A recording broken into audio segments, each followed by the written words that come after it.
Olá, ela é professora e pesquisadora na área de História. É também pianista e escritora. É membro da Academia Saltense de Letras, mas está aqui hoje para falar sobre Reiki, terapia holística pela qual ela se apaixonou há cerca de 10 anos. Bem, então no programa de hoje eu recebo a mestre Reiki, Kátia Ovret. Bem-vinda, Kátia! Muito obrigada, Mirna. Bom dia. É um prazer imenso estar aqui com você e ter a oportunidade para falar para as pessoas sobre um assunto importante e até certo ponto desconhecido. Eu é que agradeço a sua presença, Kátia, e vamos começar então a falar de Reiki. Vamos sim. Como é que você, professora de História, escritora, como você descobriu essa paixão pelo Reiki? Foi meio por acaso. Eu sempre tive uma necessidade de conhecer, até pela profissão, como professora, como historiadora, conhecer e aprender. E o Reiki, para mim, ele se tornou uma paixão exatamente porque ele me deu ferramentas, ou seja, como fazer. Então, não é como, inclusive não sendo religião, não é como uma religião que você vai a um culto e volta, ou um curso que você faz, que você aprende, enfim. Você aplica, você faz, você tem ferramentas para isso. Então, este fazer foi aquilo que me arrebatou nesse primeiro contato que eu tive com o Reiki nível 1. Então, o Reiki não tem nada a ver com religião, né? Nada a ver com religião. Embora todas as técnicas que nós temos hoje, a cromoterapia, a cristalografia e o Reiki, todas essas, o que a gente chama de técnicas hoje em dia, todas saíram de um berço comum. Na verdade, o grande conhecimento saiu de um berço comum. Basicamente dos Vedas, há 4.500 anos atrás, os livros sagrados do hinduísmo, esse conhecimento está ali. E ele permeia, inclusive, as grandes religiões, as grandes tradições religiosas. Mas foi retirado e colocado em forma de técnica até para poder atingir a pessoas que necessariamente não precisam ser religiosas para se beneficiar desse tipo de terapia. Ô, Kátia, essas terapias que você está falando são chamadas holísticas, né? Então me explica um pouquinho pra gente o que é o holismo, como é que as terapias holísticas enxergam o ser humano? A medicina hoje em dia está buscando aquilo que os médicos se esqueceram lá de 100, 150 anos atrás. Ou seja, aquele médico de família que perguntava para você: e você, João, você está bem? O que você comeu hoje? Ai, doutor, está doendo aqui. Mas e aí? E a comadre está boa? Quer dizer, o paciente contava dele. Contava se ele estava bem, o que ele estava comendo, se ele estava triste, se ele estava preocupado com a comadre. E o médico tratava aquilo, a manifestação, aquilo, a doença, mas dentro de um conjunto do indivíduo. O indivíduo não é a doença está no indivíduo. Então, o holismo é exatamente esta visão que entende que o indivíduo ele é mais do que um corpo físico. Ele é um conjunto de emoções, ele tem vou chamar assim de um pacote cerebral, né? E ele tem uma parte que você pode pensar e chamar de espiritual, se você desejar. Então, as terapias holísticas, elas veem o ser humano como um conjunto, não só o ser humano, os animais também, tá? Como um conjunto de corpos vibratórios ou camadas energéticas, se você preferir, que inclusive foram já vistas e estudadas pela ciência, né? A bioenergética estuda isso. Você teve aquilo que se chamava de método Kirlian, que hoje é chamado inclusive bioenergética, em que com uma câmera ele conseguiu fotografar, por acaso, ele não era estudioso do ramo, mas ele fotografou camadas áuricas, ou seja, camadas de energia em torno das pessoas, do dedo, do que você quiser. Então, só retomando a questão da medicina de hoje, os médicos têm buscado e sido orientados, inclusive, primeiro para ter um olhar mais humanizado sobre os seus pacientes. Quer dizer, não chegou em pé ali, onde dói, aqui, faça tal, né? até então a no se computador. apiedar, aprender a se apiedar. Olha só, né? As universidades estão ensinando aqueles estudantes que têm que se apiedar, não pode ficar tão ausente. E mais do que isso, a perceber que o indivíduo efetivamente é mais do que aquele corpo a ser tratado. Tá? Então, é essa visão abrangente do ser humano que a gente chama de visão holística. Kátia, mas o tratamento com o Reiki, a terapia com o Reiki, não dispensa o tratamento médico tradicional, não é? De jeito nenhum. São complementares? São. Hoje em dia, a gente chama essas terapias de terapias integrativas.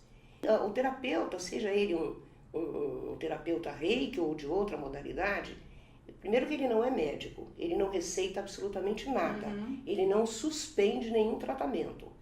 Pelo contrário, o uso do Reiki potencializa os efeitos dos medicamentos que aquela pessoa está tomando. Então, a terapia Reiki, inclusive, ela hoje já é reconhecida como profissão, terapeuta Reiki é profissão.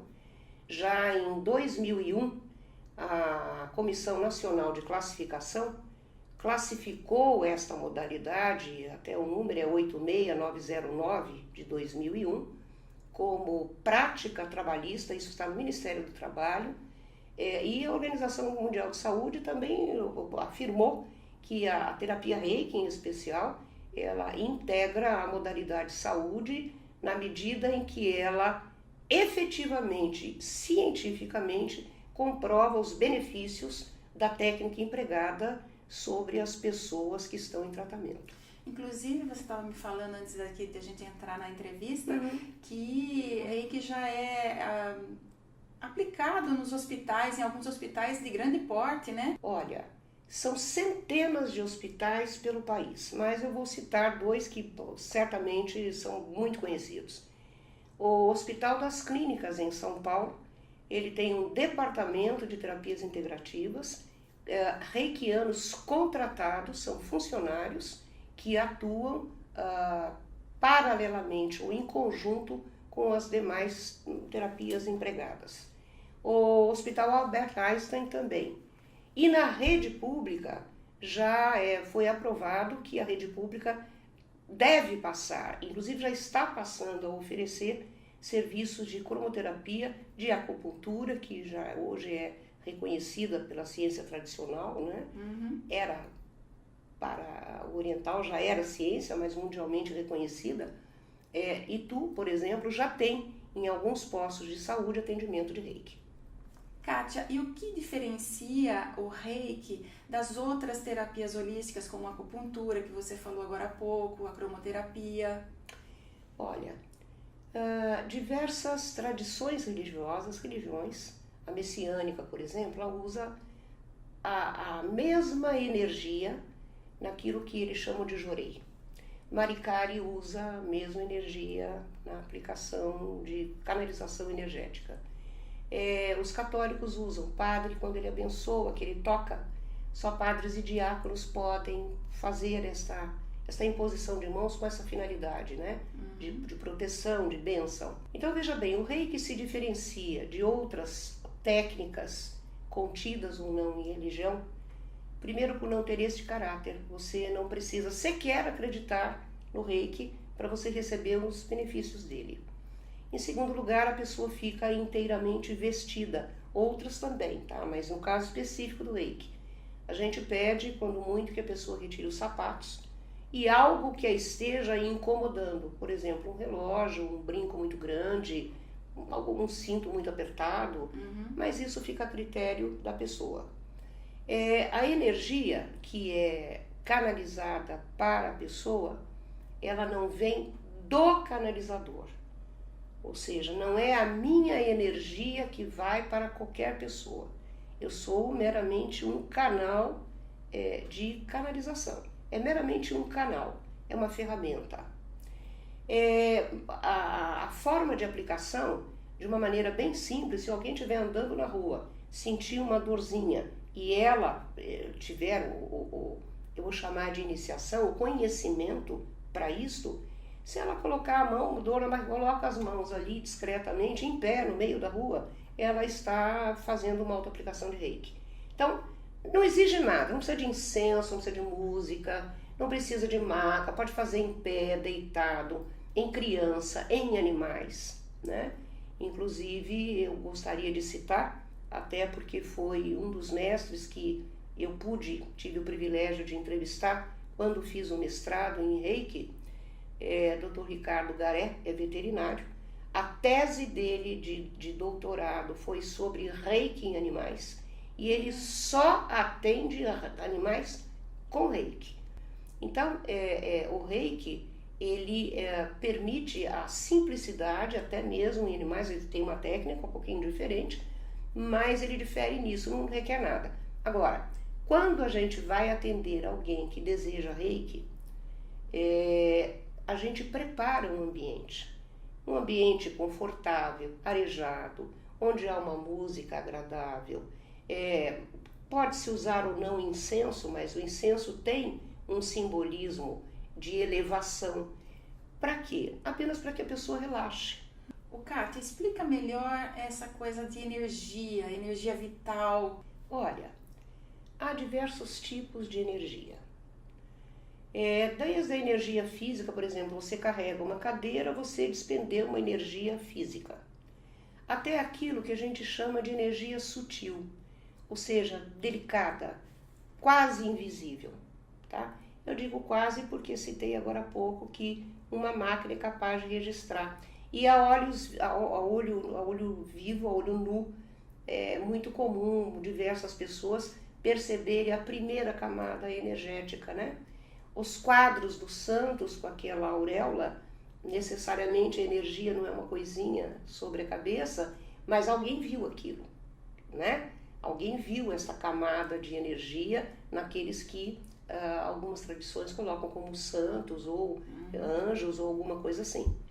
Então, a energia sutil, o que faz essa energia? Como é que você percebe? Por exemplo, você tem lá, certamente na sua casa, ou conhece quem tem, pessoas que estão dentro do carro, pegam um controle, apertam e o portão abre. Eu posso dizer, ali não existe fio, não está ligado numa tomada, sabe? Da onde vem essa energia? Então, é um tipo de energia invisível. Por exemplo, quando você faz um eletroencefalograma, né? Que tipo de energia é usada ali para poder detectar todo o funcionamento do seu organismo? Então, você usa muitos tipos diferentes de energia. E mais do que isso, para o terapeuta reikiano, desde o início do século XX, quando Einstein, na sua fórmula famosa, E igual a mc², a fórmula, para quem não entende, como eu, física, né, nada, quase, não significa muito, mas o que significa efetivamente isso? Ele comprovou que toda massa é igual a energia, ou seja, tudo o que existe neste mundo é energia. Esta massa física, a mais densa, a mais grosseira, é energia. Tá? A mesma energia, só tem uma energia, uma só, que produz a mesa, que produz o seu corpo físico, que produz as suas emoções. Então, é uma energia só que ela vibra de forma diferente. Por exemplo, quando você odeia, você está numa situação que você sente ódio, ou numa situação em que você sente amor, ou numa situação em que você está irritada, você está fazendo uma descarga brutal energética ao seu redor. Então, as pessoas mais sensíveis, elas conseguem perceber, em alguma medida, esta vibração de energia. E o Reiki ajuda a gente a equilibrar essas vibrações, essa energia? Como é que é essa atuação do Reiki? A atuação do Reiki é assim. O Reiki atua nos principais canais energéticos que o ser humano tem. E atua de que jeito? Ele atua equilibrando, harmonizando. Ele atende, inclusive, a muitas questões de saúde. Por exemplo, ele é maravilhoso para ansiedade, para depressão, para problemas físicos, inclusive dores localizadas. Ele é bom para relaxamento, ele melhora a qualidade do sono. Ele faz com que o organismo físico trabalhe de uma maneira mais equilibrada, mais harmônica. Tanto que todos os experimentos que buscam comprovar, primeiro que essa energia existe, senão fica parecendo um bando de maluco que acredita não sei em quê, né? Todos os experimentos são feitos em laboratórios. Eu gostaria de citar o Dr. Ricardo Monesi, biomédico, que ele fez, assim como centenas de outros no mundo inteiro. Mas o experimento recente dele, ele pegou um grupo de idosos, 2 grupos de idosos, na verdade, um que seria monitorado e receberia reiki, e o outro que também monitorado, mas não receberia. Que monitoramento era esse? Todos eles tinham diabetes, todos tinham problema cardíaco, tá? Todos já eram idosos. Dados os 2 grupos, ele fez com que o primeiro grupo recebesse efetivamente reiki de reikianos praticantes. Esse detalhe é um detalhe bastante importante. Como você vem a dominar uma técnica? Praticando. Então, não basta só você ir ali fazer um curso e daqui a 10 anos você entender que você vai canalizar reiki para alguém ou para você mesmo. Você tem que praticar. E quanto mais você pratica, mais você potencializa, mais você lubrifica a sua ferramenta pessoal para que você possa canalizar melhor, digamos assim. Então, Dr. Garé pegou ali um conjunto de reikianos praticantes há no mínimo 5 anos para que eles fizessem uma canalização diária para este grupo.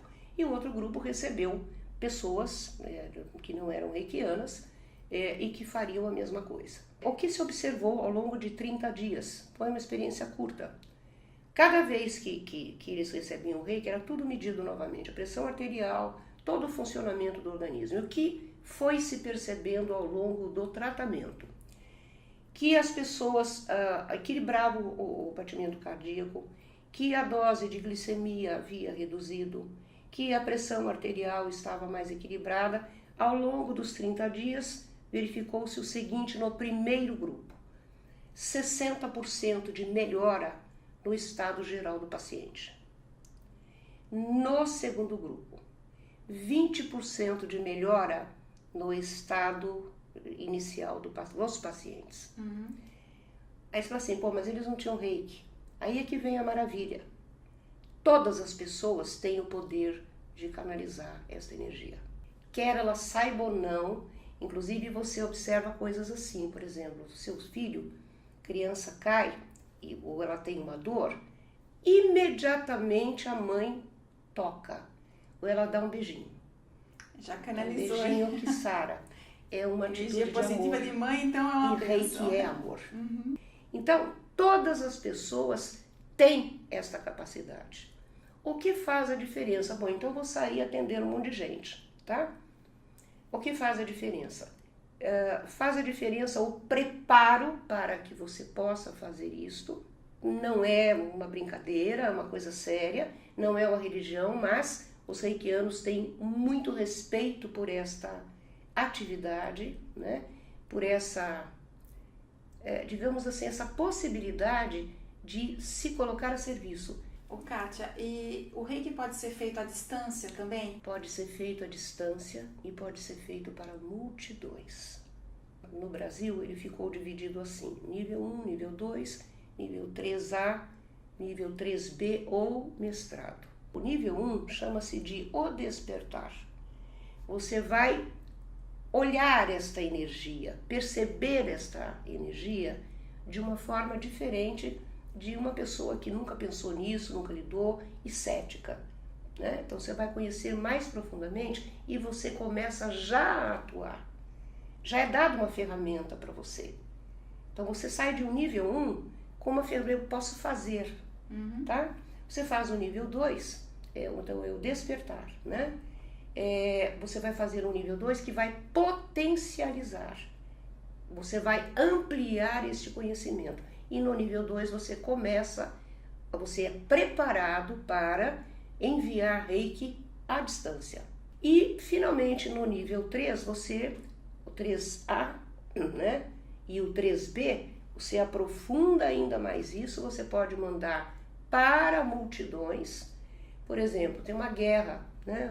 Uma guerra agora, os refugiados da Síria, Sim. tanta dor, tanta tristeza. Nós, inclusive, entendemos que é uma obrigação nossa você enviar este reiki à distância para, na medida possível, confortar as pessoas que sofrem tanto. Como é que essa energia atinge o ser humano, o corpo humano? Estudos demonstraram, Mirna, que o corpo humano, inclusive a acupuntura usa muito, enfia a agulhinha, né? Coloca a agulhinha ali, que existem aquilo que a gente chama de chakras, que são aberturas que há no corpo humano que captam esta energia que está no universo e também emitem essa energia. Há mais de 80 mil chakras no corpo humano. 80 mil? Mais de 80 mil, né? Microscópicos às vezes. Basicamente a gente usa os 7 principais. Então, o coronário, né, o frontal, são os maiores. A gente chama de principal não é porque é maior, porque é melhor. São os maiores, os que captam de uma maneira mais rápida um conjunto de energia. Depois você tem o laríngeo, você tem o cardíaco, você tem o plexo solar, o umbilical e o básico. Né? Então, o que são esses chakras? Chakra em sânscrito significa roda. São como pequenos rodamuinhos. Variam de tamanho. Quem já viu, desenhou isso aí, tá? É como eu já ia falar para você, é como umas antenas? Não. São pequenos ou grandes rodamuinhos, né? Que giram. Então, em cima você tem um que gira para cima. Aqui, no que se chama de chakra frontal, que fica, na Índia disse que é a terceira visão, olho. né? O terceiro olho. Você tem para cá e para trás, giram, tá? Aqui a mesma coisa, na frente e nas costas, idem no cardíaco, gira, eles têm cores, né? No umbilical a mesma coisa, e o básico ele gira para baixo, é esse que emite e capta a energia da Terra. Então, os chakras, eles além de emitirem cor, né? Então você tem vermelho, laranja, amarelo, você tem rosa ou verde, você tem índigo, você tem o lilás e aqui você tem o violeta, né? Todos eles emitem cores, até porque nós somos um feixe de cores, né? A gente vê isso, eu poderia dizer, a gente está vendo que não existe, tá? A gente é um conjunto de energia em movimento, que gerou essa forma naquela frequência. Então, através destes canais maiores, e a gente quando canaliza, quando está atendendo a uma pessoa, a gente pode usar outros chakras em outros lugares, a gente usa muito a sola do pé, para canalizar, né? Justamente porque estes são aqueles que ficaram acertados como os maiores e os que podem fazer essa canalização de uma forma mais rápida, mais eficiente. O que acontece com os chakras quando a pessoa está passando por um desequilíbrio, por uma depressão, por exemplo, uma doença grave? Como é que ficam esses chakras? A visão holística diz o seguinte: a doença é a manifestação, tá, do desequilíbrio nos seus corpos energéticos. Ou seja, o que é a doença? A doença ela não, para o holismo, ela não está aqui. Ela está numa dessas camadas energéticas. Portanto, o chakra que corresponde a essa camada energética está em desequilíbrio. Os chakras se deformam. Essa coisa que gira mais ou menos assim, não é bonitinho, mas é mais ou menos assim, eles se deformam. Quer dizer, se a pessoa está doente, seja lá com que tipo de doença for, seja um câncer, seja uma ansiedade, olha, seja uma afta na boca, tá? O que quer que seja a manifestação física, existe este desequilíbrio num ou em vários desses chakras. Então, o que o Reiki faz? Ele vai buscar equilibrar estes chakras para quê? Para que o que seja manifesto no corpo físico seja a saúde e não a doença. Ok, Kátia, então explica pra gente um pouquinho da história do Reiki, onde ele nasceu, quem deu origem, você já falou aqui que foi o Mikao Usui. Mikao Usui. Olha, esse Mikao Usui, história, não se sabe muito bem da história, sabe-se pouco. Mas, em princípio, ele era um inquisidor, alguém que queria aprender. Tá? Às vezes dizem que ele era um monge budista, mas ele queria descobrir o seguinte: como é que se cura as pessoas com as mãos? Jesus curava com as mãos, né? Buda curava com as mãos. Onde foi parar esse conhecimento? Como é que eu sei que eu posso usar isso para curar pessoas? E ele foi procurar isso, ele fez um retiro de 21 dias no Monte Kurama, no Japão, e ele, segundo o que se lê, diz, ele recebeu o Reiki. Ele teve consciência desta energia e de símbolos que acompanham o Reiki, porque o Reiki é usado não só assim, mas as ferramentas, símbolos que a gente usa, e mantras também. A partir dali, ele experimentou nele, nas pessoas que encontrou no caminho, na família, ele curou essas pessoas, eu estou repetindo como veio a trajetória. Eu acredito que em muitos casos o Reiki cura sim, tá? Só que ele percebeu justamente que as pessoas curadas voltavam a reincidir na doença ou adquiriam outras. E ele não entendia, ele falou, mas escuta, a pessoa ficou boa, e daí? E ele descobriu justamente que não bastava simplesmente a pessoa estar curada. E ele dizia, que é que todos os médicos dizem, qualquer pessoa de bom senso diz hoje, que se você não muda a prática, o resultado permanece o mesmo.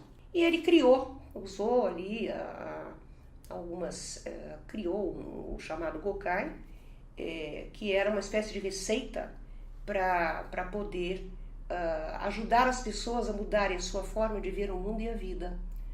Então, através daquilo ali, daqueles princípios, ele entendia que aquela cura poderia permanecer se a pessoa eliminasse de si o ódio, a raiva, a inveja, a cobiça, nada diferente daquilo que todo mundo prega, não é? Reiki significa energia universal. Então, a palavra é composta de 2 kanjis. O japonês não escreve letra, ele escreve conceitos, né? Rei seria a energia que existe no universo e que é a sua energia pessoal. Reiki é a soma desta energia universal com a sua, fazendo uma só. E por que o símbolo do Reiki é o bambu? Porque o bambu é muito interessante. Primeiro, o bambu é flexível. Então, a flexibilidade do olhar, tirar a dureza, né, da cobrança das coisas, é inspiradora para o reikiano. Segundo, porque apesar de não ser uma planta bonita, né, o bambu, ele é extremamente resistente. E mais do que isso, a vacuidade. O bambu é oco por dentro. Então, na verdade, quando você se torna limpo, vazio por dentro, é quando você efetivamente consegue olhar o mundo de uma forma bastante diferente. Kátia, você já deu vários cursos de Reiki, né? Inclusive deu 2 agora há pouco. Sim, foi no Esparecer, Espaço, Luz e Harmonia. Foi feito o primeiro, o Reiki 1, e 30 dias depois o Reiki 2. E você atende no Espairecer? Sim, eu atendo no Espairecer para consultas individuais, promovo os cursos, palestras, as atividades de uma maneira geral, todas as atividades que eu desenvolvo são no Espairecer. Inclusive acrescento que o Espairecer oferece um conjunto muito grande de técnicas além do Reiki. Kátia, você falou agora há pouco que o Reiki tem alguns princípios. Quais são esses princípios? Eu gostaria que aqui, para encerrar, você deixasse essa mensagem dos 5 princípios. Os 5 princípios. Só por hoje, não se irrite. Só por hoje, não se preocupe. Só por hoje, seja grato por tudo que você já tem. Só por hoje, trabalhe com dedicação e seja honesto no seu trabalho. E só por hoje, seja gentil com a Mãe Natureza e com todos aqueles que fazem parte dela. Que lindo! Obrigada, Kátia! Muito obrigada a você, foi um prazer imenso estar aqui. Uma oportunidade, assim, enorme.